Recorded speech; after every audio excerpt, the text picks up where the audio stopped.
as advised.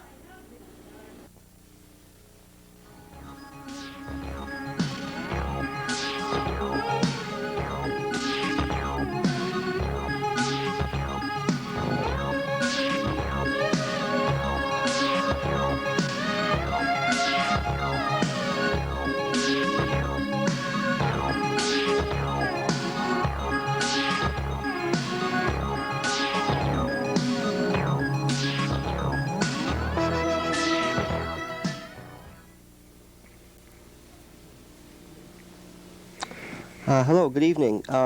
My name is Rich. Tonight we're going to take a look at how men's use of humor may differ from how women use humor. We're going to be talking a little bit about Joan Rivers, about David Letterman, and whether or not they typify what's been called male and female humor.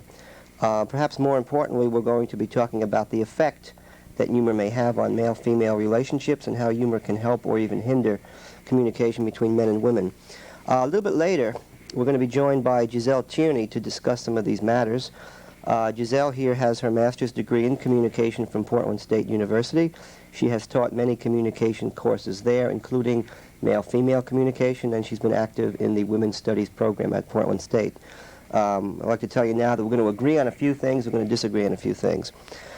Right now, what we're going to do is take a look at a clip of that was shot down at Darcelle's club. Darcelle's is a club in downtown Portland that features female impersonation.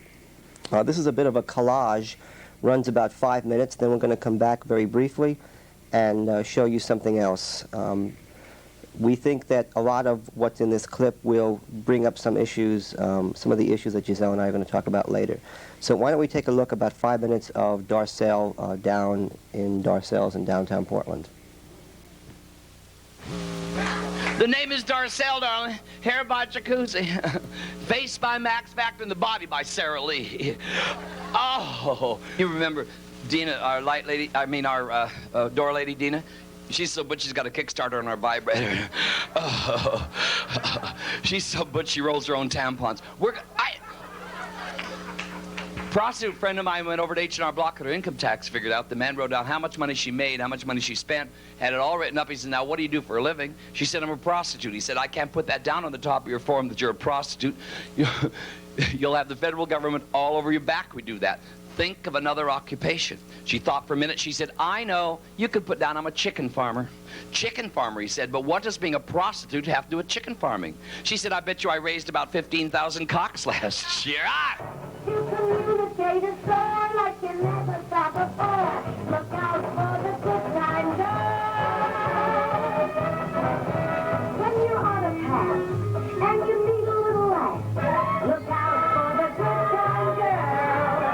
Better stand at ease instead of getting a disease. Look out for Do-ra, de-ra, te-ra-ti-ta. Do-ra, de-ra, de-ra, te-ra-ti-ta.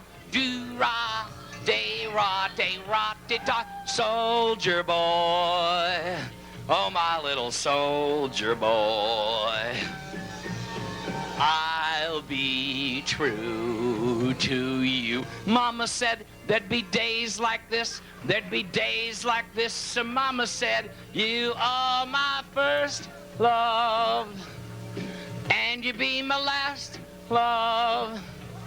You will never make me blue, and I'll be true to you. It's step, step, touch, toe, toe, step, step, step, step. They're in unison for the first time in 15 years. Look at them up here. They are together. Together, they're dancing. It's Joe Alberson's supermarket, but the fruit department is mine. You love commercials. Remember Yul Gibbon? You know why Yul Gibbon had purple underwear? Because he had grape nuts. Oh, all right. Come on, they're not all zingers, you know. You guys remember when your sister sent you to the store to buy her napkins? Yeah, my sister used to say, Walter, go buy my napkins. So I'd go buy her napkins. Until one Thanksgiving when I set the table for Thanksgiving dinner. Oh, you're right, folks. I never had to buy another damn napkin as long as I lived at home. George and Martha, elderly couple. George and Martha, going on vacation. George and Martha, in their 90s. To give you an example, George and Martha are going to get it on. George and Martha are going to get it on, and Martha said, George, be real careful, George, because I got a cute angina. George says, that's good, Martha, because your tits are ugly. No. That's kind of how they... You've met George and Martha now. You kind of know what to do.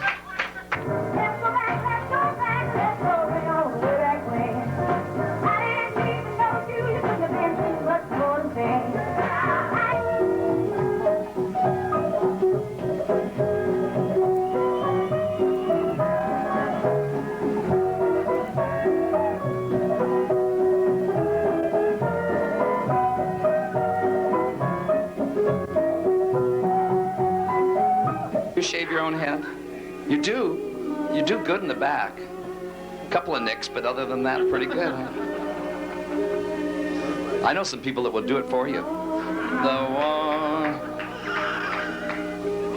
Notice how I can talk and the bitch keeps singing. Isn't that wonderful?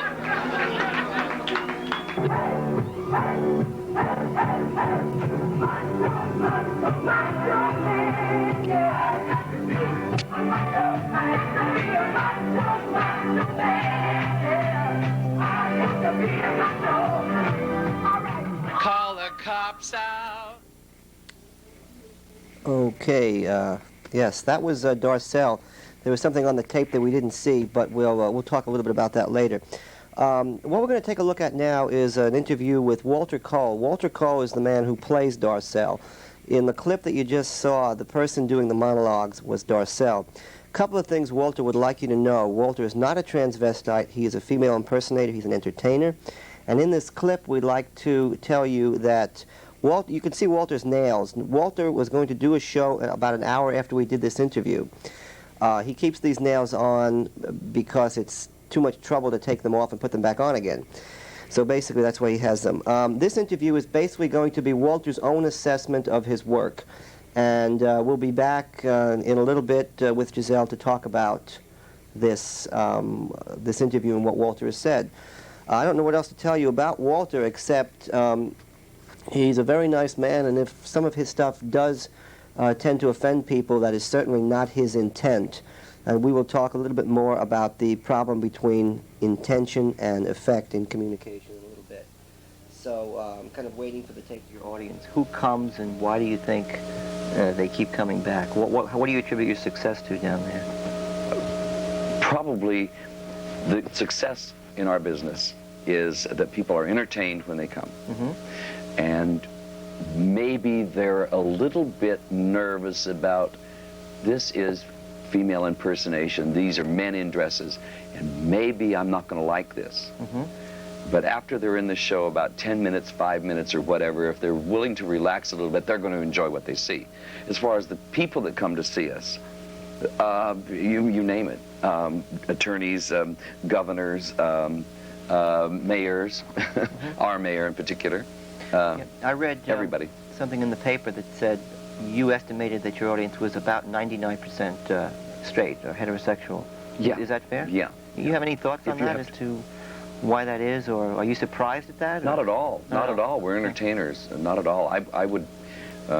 I'd hate to worry about the sexuality of my audience. Mm-hmm. I don't worry about my sexuality, and I don't worry about theirs. Mm-hmm. What the thing is that they are entertained, and they want to be entertained. To look at all you have to do is put on the news and CNN, and you don't need any more of that. You want to be entertained. You even go over well with the Elks Club, you said. Oh yeah. And in Milton Freewater, again, I'm referring to this article. Yeah. So it's really widespread. Your audience is not a narrow demographic group at all. We just did a show in Bend, Oregon. Mm-hmm. In Bend. Bend. We drove through the snow, over the hill and around, and we did a show in Bend, Oregon, to a very, very mixed audience.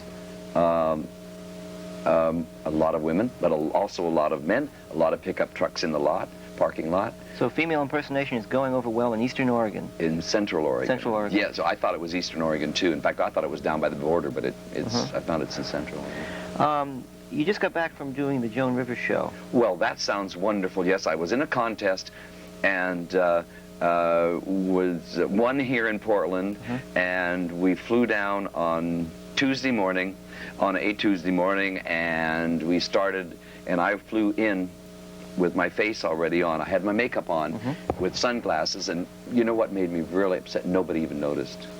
Nobody noticed? Nobody said a word to me. Nobody even took a second glance, and here I had the Darcelle makeup on, arriving in Los Angeles. I guess arriving in Los Angeles with makeup on is not unusual. Yeah, it's like walking down the because I street had backwards in New York City. Right. I've actually seen people do that, and nobody even even noticed. pays any attention. Somebody walked down Broadway with a sheep once. Nobody noticed. Nobody even cares.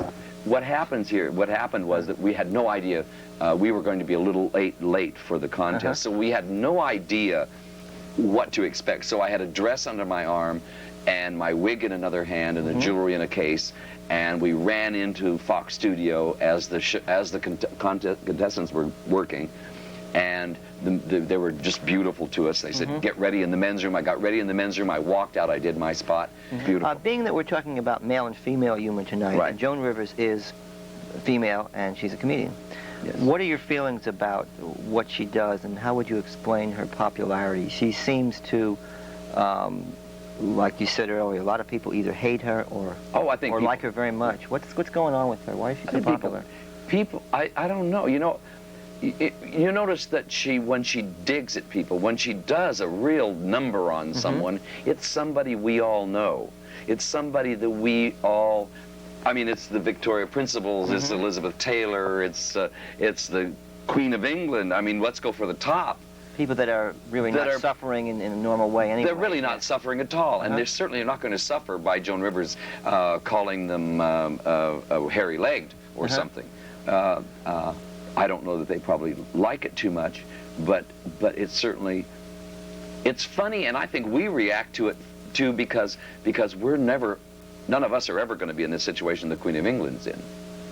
Yes. Probably never. Probably never. So we can kind of react and have a good time and think that's the funniest thing in the world. A lot of people take it too seriously, what she says, and those are people that can't stand her. I'm sure they take it very seriously. That why should she make her living digging someone or hurting someone?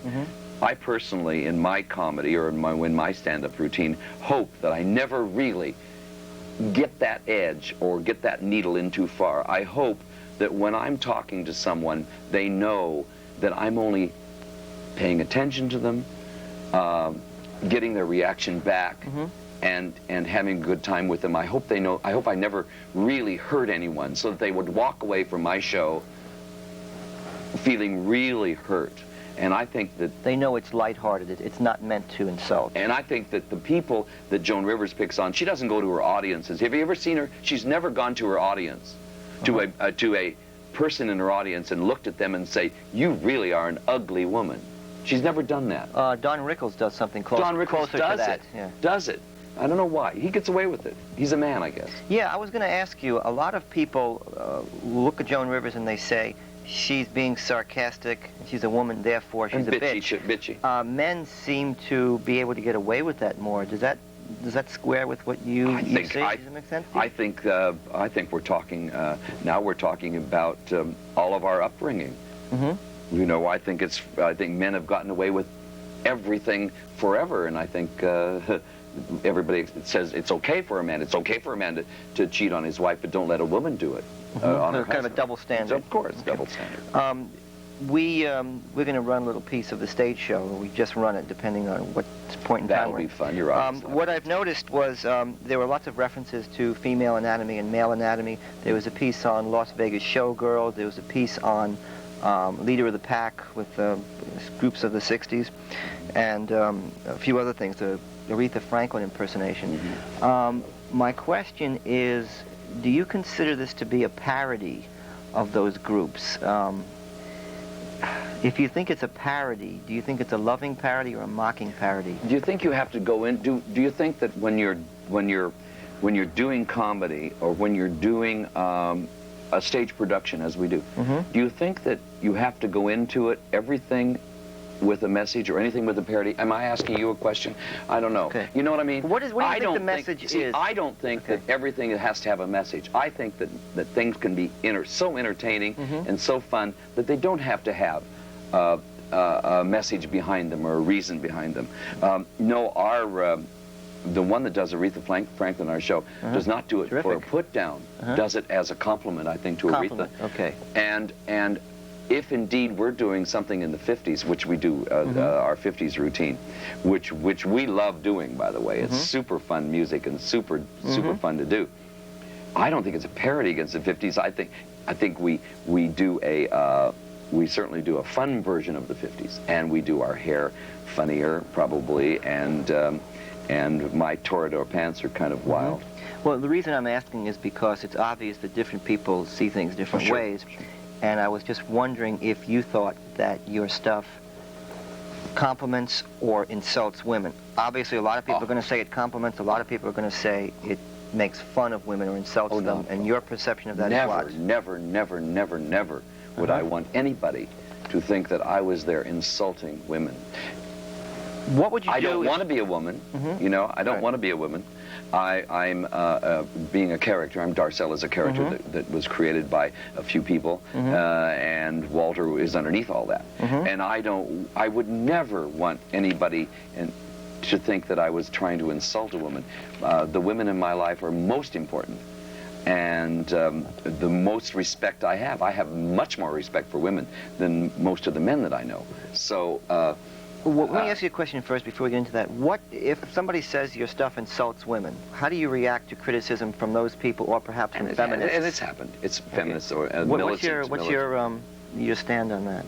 What's your response to that? Well, my response when I'm dressed and it's on stage and it happens to come from the audience is that I'm a better woman than you'll ever be and a better man than you'll ever get, and that's just to make it fun and try to be light. When I'm off stage, I'm saying, I'm sorry that anybody is getting that message from what I'm doing. I don't want that message to come across. So that may be the result, but it's certainly not the intent. Not the intent. Not the intent ever. And there would be no way of me convincing this person anyway, no matter how long I talked about it. Right. Okay, I was just wondering what your response would be. You just said something a few seconds ago that sounded like the quote at the end of the movie Tootsie. Ooh. And the quote, I think, you know the movie. Yes, oh, sure. The quote is, I was a better man as a woman than I ever was as a man. No, that wasn't what my quote. Okay, that was close to, I think. But the intent there is a lot different. Okay. Okay. Do yours again. Okay. The quote, I think, was, I was a better man as a woman than I ever was as a man, which leads me to ask you this question. How do you feel when you're in costume, and do you think that being in costume maybe 20 hours a week, do you think you have more empathy towards women than if you were a construction worker working 40 hours a week? Has your job affected your perception and your attitude towards women? I don't think it's ever changed. I think I've always had respect and certainly respect for all the women I've ever come in contact with. I don't think that's ever changed. Putting on a costume that I use in the show, and knowing how uncomfortable women must be, is, yes, I feel sorry for them if they dress like that every day. They have to start at 8 o'clock in the morning. At least I don't have to start early in the day. But you don't necessarily feel any more empathy for women being literally in their shoes and in their clothes. Maybe I do. Maybe I feel that I get closer to them. Maybe I feel that we can talk. Let's talk, as Joan Rivers would say. Could we talk? Maybe I feel that, and probably it happens, I get women talking to me more than they would talk to a man dressed as a man. They're talking to a man dressed as a woman, and they talk to me more than they would even talk to you. Why do you think that is? Because men don't pay any attention to women. Men don't like women. I don't think men really like women. And you're going to get letters. But men really don't like women. I think they like women for sexual reasons. I think they like women because they're going to wash their clothes. I think they're going to put the food on the table. And I think they're going to be there, the what do they call them? The old lady? Yeah, married couple. This is my old lady. Okay. This is my old lady. She's 20 years old. What a way to talk about your wife. So even if you're, as you do in your act, kind of poke fun at women's breasts in the audience, even if you do that in a lighthearted way, a lot of women might be saying, it's better that Darcelle does this because at least he's not ignoring me. Is that a fair assessment? Exactly. And they love it. Women love it. people love it. People love to be talked to. I don't think enough of the women in the world are treated that way and talked to nicely by a man. And they're getting it from a man, and they realize, you know, I don't make any pretenses. I don't change my voice on stage. I don't walk around knowing that I'm a woman because I have a costume on that happens to resemble. Everyone that sees you knows that you're a man. Everybody sees me knows that. Okay. I'm not trying to pass myself off as a woman. So they like the fact that I'm going to talk to them on a one-to-one, pay attention to them, and if I point out that they've got pretty hair or they have their hair, did you pay for that hairdo? You know, I point and I say, you mean you paid somebody to do that to your hair? You know, you got took. You know, you know, and they love it. They love it. They want the attention. They're crying for attention. I think everybody likes attention, but I think men should give their wives and girlfriends and mothers and sisters and everything a little more attention. Yeah. As I mentioned earlier, there's a little statistic that says men 65 times out of 100 will say something about themselves, self-disclose, and women 85 times out of 100, which led one student in my class to stand up and say, no wonder we feel ignored, which ties in with what you just said, that at least Darcelle is paying attention to us. I think and there's a 20% disparity, you know. I think most, you're right, I think most men that you ever meet, first of all, the first thing you have to hear is where they are in Dun & Bradstreet. You know, where business people, where they are, not where are you, but where I am already. It seems like you're talking about insecurity in a sense. A lot of people are uncomfortable because they may be insecure with their own identity or sexual identity. And I was talking to John Callahan, who is a local cartoonist. He's paralyzed. His idea is similar to yours in that a lot of people write in criticizing his cartoons, claiming that they make fun of handicapped people, and his idea is that they're so insecure about themselves that they feel that they have to stand up for handicapped people, these able-bodied people, and the people that like his stuff are the handicapped people. Very rarely does he get a letter from a disabled person. So it seems to be a question of security as well. Security. Yeah. I wanted to ask you, would I be getting different answers now if you were in costume? I mean, in terms of identity. Boy, I'm obviously talking to, yeah, I'm talking to Walter. You're dressed as a man. 8:30 tonight, you would look different. Would I be getting different answers if you were in costume as Darcelle? See, this is to prove that I don't dress like Darcelle all the time. See, some people think that I get up in the morning and Darcelle is all put together and on because they never see me as anything else. If they happen to come to the club at 8:30 at night, that's all they ever see. Would you be getting different answers? Where's your identity? Is there identity split there? Do you say I think it's split. I don't think it has to be split. I couldn't, you know, I have to sell Darcelle a different way than I have to sell Walter. And yeah, I think it. How do you sell Darcelle? I don't know whether I'd be moving more, and you'd probably be seeing more of this, and you'd probably be seeing more hands. I don't know. I'm talking my hands, but you may be seeing more hands, and I might be a little more flippant. More flippant. Maybe. When we first started in the business, Roxy is my choreographer and partner in the business, and also in the show. And besides, he's in the studio, so I have to mention his name. Plug anything you want, Darcelle. It's okay. We don't care. When we first started in the business, Walter and Darcelle were miles apart. When I first was doing, Walter was, you know, the horn rim glasses, briefcase, quiet, kind of shy person, and Darcelle then was that alter ego that just jumped out and got right in your face and carries on, which still happens. Walter ego. The Walter ego. Yeah, the Darcelle was the extension of Walter. The other side, the more wild. That gap is getting closer and closer together. One of these days, I won't even need a costume, or it won't matter what costume I wear. But it's very difficult for me. It is getting closer together as far as because there was a time when I would have never worn my nails during the day. I would have never even probably been on your show this way. I'd have insisted that we do it as Darcelle. Okay. So Walter and Darcelle are getting closer and closer together. Then let me ask you this. Having done this for 17 years, do you consider yourself to be more androgynous? Darcelle being female, Walter not being female, being male? No, androgyny is a tough term, but... not female. Leave that out of it. I don't think of Darcelle as female. Darcelle might give that image off, but Darcelle is a caricature of a character of what I'm doing and from stage. And I don't think of Darcelle as being female. I mean, you know, but she is. Body movement. Well, she is, but God, it's, you know, I'm confused about it. No, let alone those folks. But Darcelle, to me, I don't feel like a woman. Let's use that word. How do you feel when you're in costume? Let's use that word. That's what I want to I would prefer, female is okay. I could say female because that's what I look like, and I kind of walk maybe a little different than I do, and I have to wear heels, which makes you walk a little differently.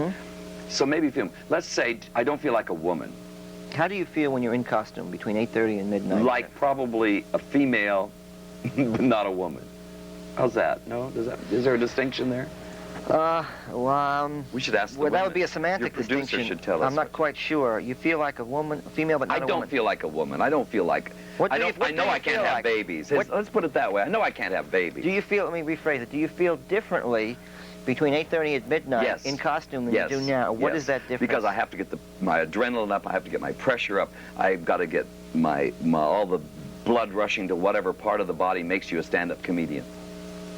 But in terms of the male role and the female role, I guess I'm having a hard time. Sure, I'm having a hard time too. I'm having a hard time hearing you say that I don't consider Darcelle as a female, but it is. But would you rather I answered the question and say, oh yes. Oh, when I put on that makeup and that costume and those high heels. I don't want you to answer it any way. No, I'm telling you. No, I know you don't, but I'm just saying. Okay. You see, I don't feel comfortable with this, of what I'm telling you now. When I put on that costume and hit that stage, I know I'm a woman. Okay, I know I can deal. I know I could take care of every man in the audience. That's bull. Okay. That's bull to me. I get ready. I know that I look different, and I act different. But I also know that I'm not a woman. Okay. That I am an entertainer. It's an act. It's an act. It's an entertainer, and it's a charade. It's fun for me. I have a wonderful time being Darcelle. As a result of that, you don't feel But if I walked out with the attitude that I just gave you, I would be lousy, because everybody would say, "Look at that 6-foot-tall, overweight." Man that has a dress on, that thinks he's a woman, that thinks he has to get out there and sashay around when he couldn't be a woman if he tried. Okay, so you would want to put a lot of emphasis on the fact that it's entertainment and it's an act. And you hit it. Yeah, okay. There's a quote that I heard. It's from Gloria Steinem, feminist lecturer, writer, editor I wonder of how magazine. she'd like Darcelle. Right. The quote, I don't understand this quote. I'm going to ask you if you can explain it to me. Yeah. Marilyn Monroe was a female impersonator, and I don't recall the context in which I heard that. I just either read it or heard it in passing. Do you have any idea what that is about? I think definitely she was, because I think, here we go, isn't this, we're having a wonderful time. Yeah. I think that the same thing happened with Marilyn Monroe that we're talking about with Walter and Darcelle. I think the woman was one person over here, and when the cameras rolled, or when she got out of a limousine to go to she became a vivacious, jumpy, wonderful person. You know, this image was there, and we're talking about the same thing with me. I know that that Marilyn Monroe, Walter Cole, Jack Benny, anybody could not keep that attitude up 24 hours a day, or they would be gone. They'd blow themselves away. Well, pretty much what Marilyn Monroe did, didn't she? Yes, because the image wasn't there the whole time, I guess, and she couldn't handle that. But I handle it well. I like the fact that there are two different kind of things to go. It seems to me that... But that's why I would assume that this is why she said this, is because at one point, at a lot of part of Marilyn Monroe's life, I'm sure, when she was just a person, she was probably quiet and very, very, neat. And then when she got in drag, or got made up, or got the look in drag, or the costume, she had to be this vivacious, outgoing sex kitten. And I'm sure she wasn't even like that. She probably didn't even like sex. When she was just a person, that's interesting. You just said when Marilyn Monroe was just a person. The implication is that she became something else. Well, Obviously, an image, a sex symbol. And she was a lot of on people have this trouble, don't they? Even Yeah. comics. They Yes, always feel they yes. have to be funny all the time, and when they're not funny, they kind of... Yeah, It's- comics are great. If ever you really, and you know a lot of comics, stand-up comics, they're very quiet people, off stage. Some are, yeah. The good ones are. I think the good ones are. I think it takes that. I think it takes the reflection into yourself. I think it takes that stand away from what you do. How could you be that boring all day long?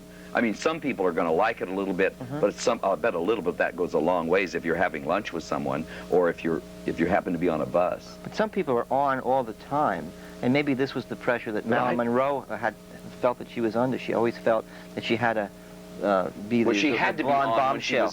she had to be on when she was Marilyn Monroe. But when she was Marilyn Monroe, she could just be a person. Just be a person. Okay. When I looked at the clip, I noticed something in there, and it was a reference to you having gone to New York City, and someone said to you, if you go to Times Square, or don't go to Times Square, and your response, and they said, you'll get raped, mugged, and strangled. Raped, ravished, and mugged. Raped, ravaged, and mugged. Okay. And a pause. Yeah. And then 7 days I stood on Times Square. Okay. And nothing happened. Okay. What is your reaction if someone said to you, that joke and other jokes, rape jokes or whatever, that joke perpetrates the image that women are asking for it? Well, I would be sorry if they took it that way. Okay, why? Well, I mean, I don't mean it to be that way, but I know. But most people that tell those jokes do not mean it. But what's your I find it's very difficult. Pick a subject. You know, pick a subject to be a comedian, to be a stand-up comedian on that doesn't touch somebody. Everything's a dirty joke to somebody somewhere. Everything. Yeah. So okay. pick a subject. Okay. And most of the people that see our shows take it for just what it is, as being a funny thing. Okay. They don't take it as, oh, this you're either promoting rape or rape is what should happen or something. Okay.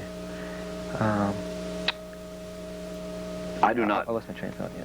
Well, I don't. So you would disagree with the notion Well, I that, would be. that the telling of that joke perpetrates the myth that women enjoy being raped. You would disagree with that? Yeah, I would notion? disagree with that. Okay. Because when I tell the joke, it's obvious that I am, first of all, I do not look like Jane Doe. I'm overpainted, overjeweled, overfurred, overfeathered, overdressed. Okay. If anything should be attacked, it probably should be the look the image that I'm portraying from stage. And also, I'm 7 foot tall by the time I get everything on. So we're talking about the image saying it. It'd be different if I said it perhaps now, or and that maybe then that would imply that women. But when the character Darcelle says something, it's said a lot differently than, and taken a lot differently, because I could be in real trouble with some of the things that come off the top of my head when in a conversation with an audience. Okay, it depends on the context in which it's said. Okay. Okay, I think we've got a lot. What am I looking at? Okay. Okay, that was Darcelle. We're back here with Gisele Tierney again, who teaches communication classes at Portland State, specifically male-female communication classes. Hi, how you doing? Hi, fine. It's warm in here, isn't it? Very. We're going to talk about generalizations tonight, right? Many men do this, many women do that. Not all men do this, not all women do that. Okay, so we want to make clear we're not trying to stereotype. I wanted to ask you, Gisele, about what he said about Joan Rivers. Darcelle seemed to be saying that when women use sarcasm or humor, they're perceived as bitchy, whereas when men use it, they're perceived as clever. What's your reaction to that, or how does that square with what you know about male-female communication in general? Well, I would agree with Darcelle on that. He pointed out a double standard, and I think that is appropriate because I think that especially when women move into a quote-unquote male arena, such as Joan Rivers has, she is essentially a target more than other women. But well, look at Don Rickles. He does the same kind. He does essentially the same thing Joan Rivers does. Picks at people, and Darcelle pointed out, picks at famous people, people who it doesn't really hurt. But Rickles does get away with it, but Rivers doesn't, and she is perceived as aggressive, as bitchy, and I think that is an example of the double standard. Doesn't this also square with, they've done studies on the male college professor using humor and the female college professor using humor, both being about the same age. The male professor is perceived as being more witty and clever, the woman professor less so. Well, you're talking about credibility. Yeah. Credibility, and, right, credibility studies. And all across the board with studies such as this, humor or not, male professors are consistently, rated higher than female professors. So even without the humor component. And what I have seen with humor studies is that male professors get away with it, and it endears him to a class, whereas a female professor, it might lessen her credibility. So it's almost humor might be thought of as an enhancer or a detractor, depending on your sex.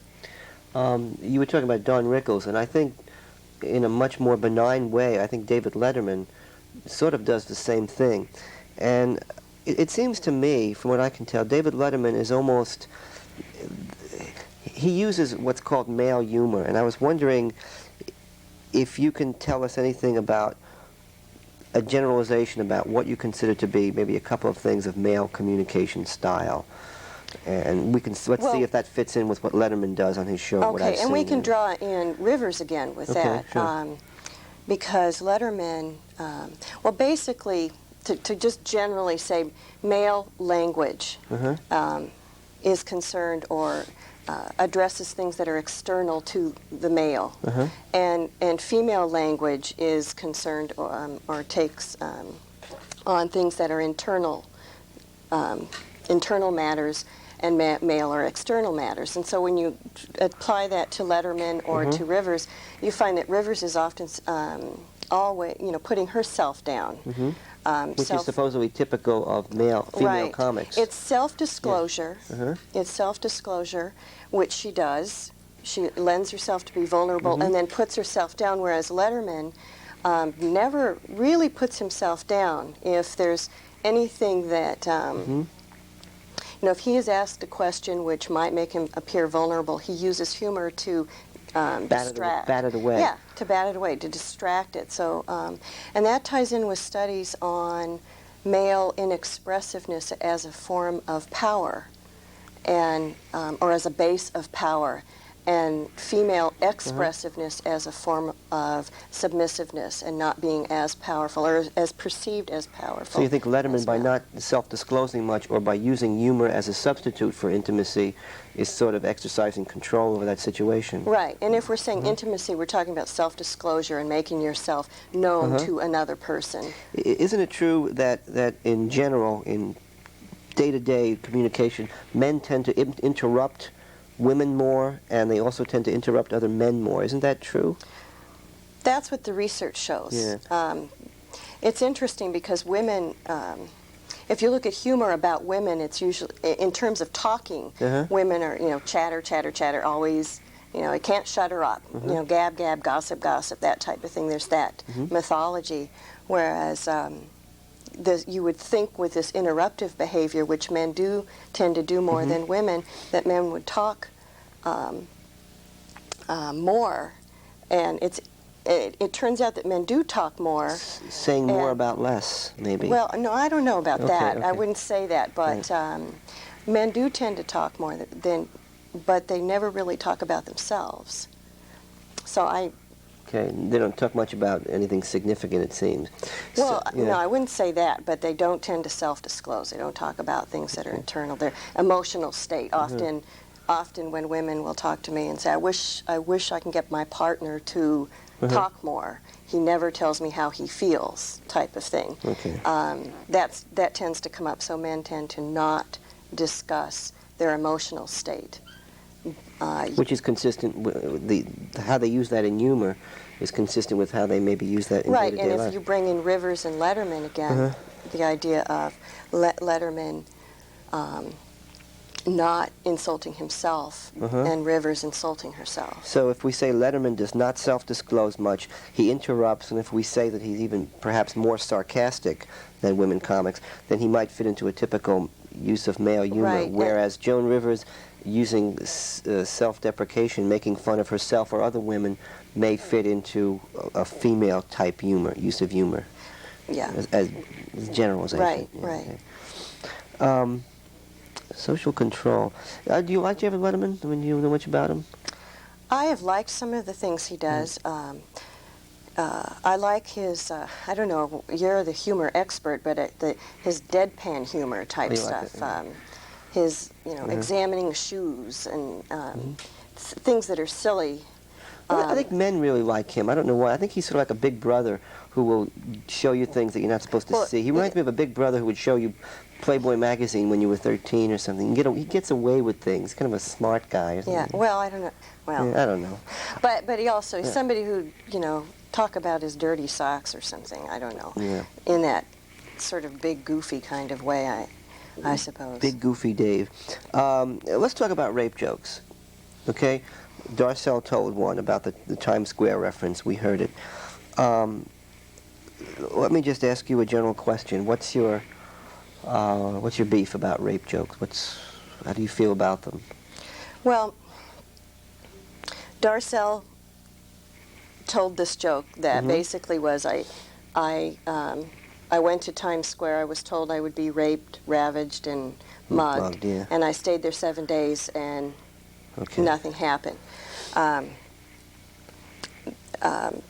That joke is one of many, many rape jokes, and what my opinion on it is that it perpetuates a mythology that rape is okay in this culture.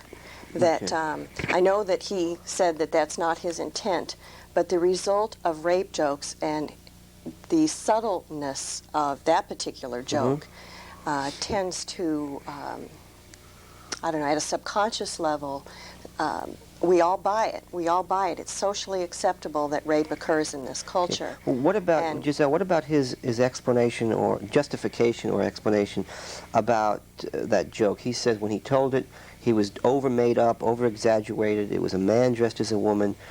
How does that excuse hold up for you? Yeah, it's not an excuse. Yeah, I put quotes around that. Yeah, it is, maybe makes that joke more subtle than other rape jokes. Basically what he is saying is I wasn't pretty enough to be raped. He's saying the absurdity of his appearance means that it's safe for me to say this joke. What that does is make the insidiousness of the acceptability of rape even that much more dangerous or harmful as far as I'm concerned. Okay, again, you would agree that, to be fair to Darcelle, his intent was not to offend. Unfortunately, the effect sometimes Right, I is that. agree. Okay. I think that's an important point, that, intention often when somebody tells a rape joke, their intent is to create humor, create laughter. It's an intention to lighten the load, but the result can be that it's very offensive in the insult. But as he himself said, he did not want to offend anybody. There's another joke that we've both heard, and I'm going to see if I could condense it real quick. Two nuns at the zoo. They go see the gorilla all the time, and the one gorilla winks at the one nun, and they become friends. Over a period of 6 weeks, there's a rapport going on between the one nun and the gorilla. One day the gorilla opens the cage, takes the nun into the cage, bats her around a little bit, opens the back of the cage, takes her away into the woods, has his way with the nun, and the next day the other nun goes to the hospital and sees the nurse. She's obviously been violated and says, "Sister Marie Catherine, this is terrible. He's a gorilla and you're a nun. I mean, this is terrible. How does it feel? Does it hurt?" And the nun who's laying in the bed says, "Does it hurt? He didn't write. He didn't call." Okay. there was a studio audience here, they would be laughing hysterically. Maybe not. Wrong. Wrong. Okay. Depending if they were. No, actually, okay. you're probably right. Well, okay. Now, my argument with that joke is that the incongruity makes it funny. The fact that it's a nun and a gorilla. It's so absurd to think that a nun would enjoy being raped by a gorilla. Does it make any difference to you? Do you see that joke as being different from this one? And this one takes about 10 seconds. A guy walked up to me the other day and he says, Rich, I saved a woman from being raped the other day. I said, what happened? He said, I changed my mind. Do you see any difference between those two jokes? I do, and I'll tell you why in a minute. But okay, I see a difference. Yeah. One is subtle and one is blatant. Okay. And the subtle one, the gorilla one, is like the one that Darcelle told. It is the kind of disguised or camouflaged look or approach that makes rape seem laughable, and that essentially all women want to be raped, or it's the idea of a woman says no but means yes. And again, it's here's a nun. Yeah, that's a woman who is not somebody who you would imagine would be raped. Why? Because there's a mythology that only pretty women are raped, which statistically is ridiculous. The other one, presumably the nun is a virgin, that makes it even more absurd. And it's the gorilla. You're right, and it does. It perpetuates that notion. It is much more harmful than the one that you were offended by, because of its subtlety.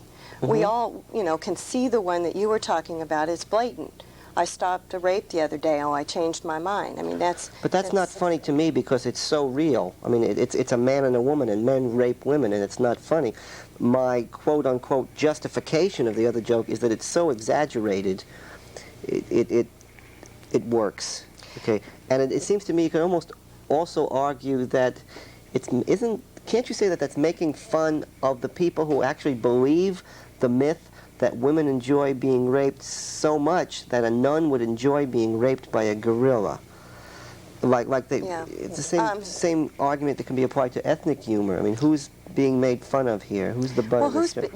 With that one, there is a lot in there, and it's a rape joke. Sure, it is I not. agree. It is not an absurdity joke. The But problem it's based on absurdity. Well, an absurd scene is used, but nonetheless, it is a rape joke. And as I said, the subtlety makes it that much more insidious. But there's also this notion of women.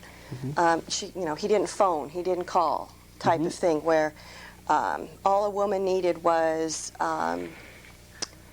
to be ravaged in that way. All she needed was a good, ravaged, and then she's no longer a virgin. She would no longer be a nun. She wants the guy to call. This is what you need to feel like a woman. And it's that Scarlett O'Hara, Rhett Butler, the rape scene in Gone with the Wind, which people find that the most romantic thing they ever saw. It's the same idea of that's all a woman needed. Scarlett was being a bitch. A good screw was all she needed, and there she is. She's happy as a clam. It's the same thing as the nun. It's the same thing as the nun joke. Yeah, that gorilla nun joke is interesting because a friend of mine, a woman who described herself as a feminist, said that she thinks that joke makes fun of men. And I said, well, how do you figure that? She said, well, it's making fun of the insensitivity of men, that they don't write and they don't call.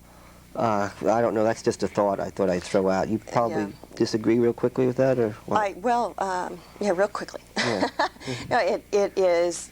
I mean, certainly there's that insensitivity factor in there, because there she is, in anguish over the fact that she isn't hearing from this lover right suddenly, and it's absurd because it does point out the whole thing of women waiting by the phone, waiting for the man to call, never, not taking the initiative type of thing.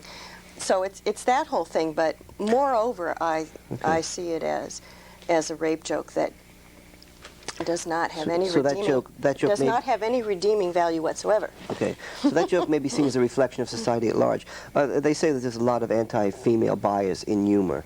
My question is, do you agree with that, and why do you think that is? I think it's like, who is a good target?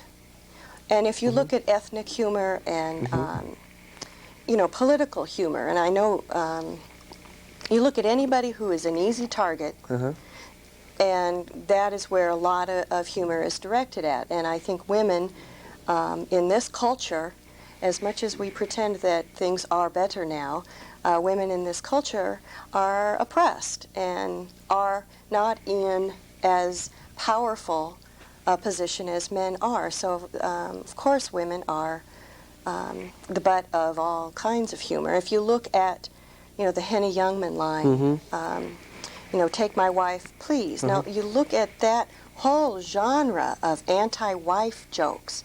I can't imagine how many of those are. Yeah, there's a lot of them. It's the idea of the woman as the ball and chain, or the thorn in his side, and so that.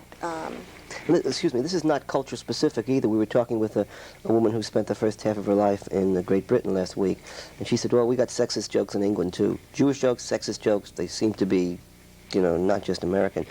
Also, couldn't you say that there are different expectations about what is appropriate behavior for men and women?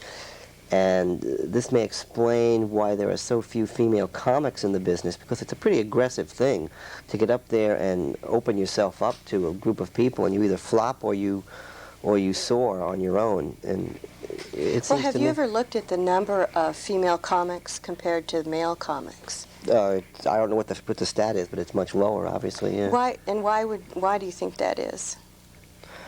Well, again, there's different expectations, and maybe women are not expected to go into that type of male, what has been in the past at least predominantly a male dominion. Yeah, I think that's and part Phyllis of Diller it. said that she had a lot of trouble trying to do that in the mid-50s, standing up there and doing that. I think that's part of it, when women move into a male arena, or conversely, look when male move into a woman's arena.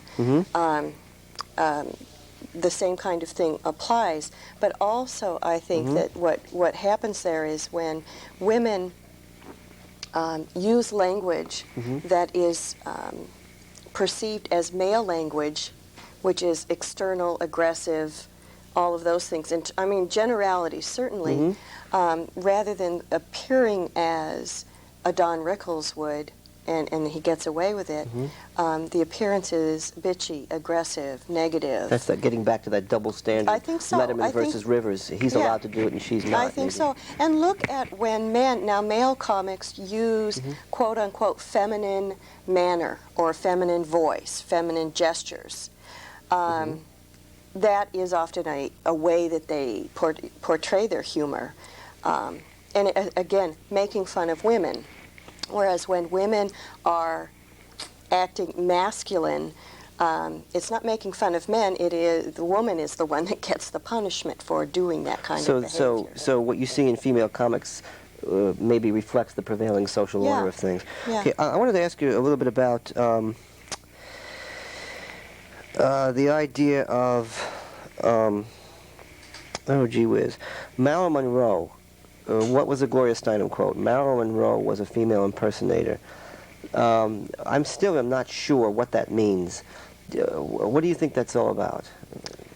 Yeah, I think that it was interesting that Darcelle said something about when she got up in drag.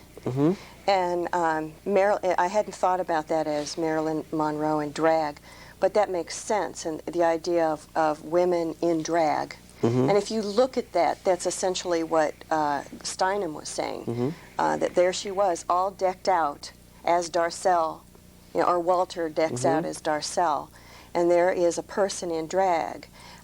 He even said something earlier in his interview about not, being glad that he didn't have to do that every morning, he had to wear his nails to your interview because it takes so much time to put that together.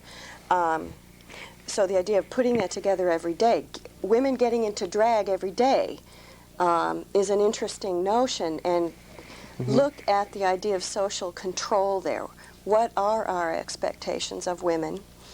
And basically, women who don't dress in drag, in a sense, have hell to pay, in a sense. And but look what's at stake for Walter to dress as Darcelle, and for Marilyn or Norma Jean to dress as Marilyn Monroe. Look at what happened to her. Look what women go through to dress in drag or to be that wonderful sex kitten. You know, look at anorexia, bulimia. I mean, the things that women go through in our culture to be a Marilyn Monroe. And this is what ultimately, you say, killed her. I mean, I don't know her whole story, but I would say that contributed. Something Walter said I thought was interesting. Well, a lot of what he said I thought was interesting. Women like my act, he said, because I pay attention to them.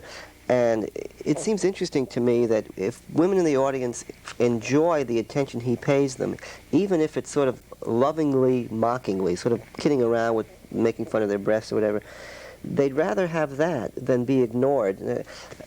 Isn't that sort of a sad commentary on what we've been talking about, on things in general, in society in general, that women would almost rather be poked fun at lovingly by a man they don't know very well, as opposed to being ignored? I mean, if that's the choice, isn't that just kind of a sad commentary or an indictment of male-female relationships? Yeah, it could go back to the idea of male inexpressiveness as a form of power, and you look at the use of silence is a very powerful form of controlling of others' behaviors. Silence. Yeah, and Darcelle paying attention to women, first of all, he does that during his show, and it's exciting, I would imagine, to have someone being, you know, paying attention to you, but it seems unfortunate that it takes that. That's better than being. It seems like there should be a middle ground. Like you said, men should, and boyfriends and husbands should pay more attention to their girlfriends. Or wives. I think he's making a very good point. I don't know how much of that happens during his, you know, 2-hour or whatever program, but I think it makes a good point. Okay. Well, we've only got about a minute left. We are running out of time, and you don't get a chance to come back on Monday, but you do get a copy of the home game. I don't know how else to end this up except to say we don't know many. Do you know a real quick quote unquote anti-male joke? And I wanted to ask you what kind of jokes women tell in the locker rooms when men aren't around. Can you do that in 15 seconds? No, but I can say, I think when women are alone, it's very situational, and often what comes out is sort of making fun of male stupidity. Such as, what do you mean? About not getting the point. But not getting the point. Yeah. What do you mean? But an anti-male joke, they're just. There aren't many of them. One is what's the one? One is what is 20,000 men at the bottom of the ocean? A start. Okay, that's the only one I've ever heard. I've only heard that one because you've told me that one. Yeah, and that's again an indictment of society that I can only think of one anti-male joke and maybe 400 anti-female jokes. I think, and those are so rare. I mean, again, one way to look at this is ratio. And there's so many anti-female jokes and so few anti-male jokes that it is an indictment on how men and women are perceived in this culture. So I think female humor, if there is such a thing, is more situational. Yeah. Again, and that's consistent with female communication patterns in general, is it not? Yeah, I think it is. Okay. I think it is. Gisele, I want to thank you. We're running out of time. I wish I could talk here for another 20 minutes. I want to thank Gisele Tierney for coming in. I want to thank Darcelle for being here, and for everybody else that helped out on the show. Too bad we didn't have more time. Thanks again. See you next time.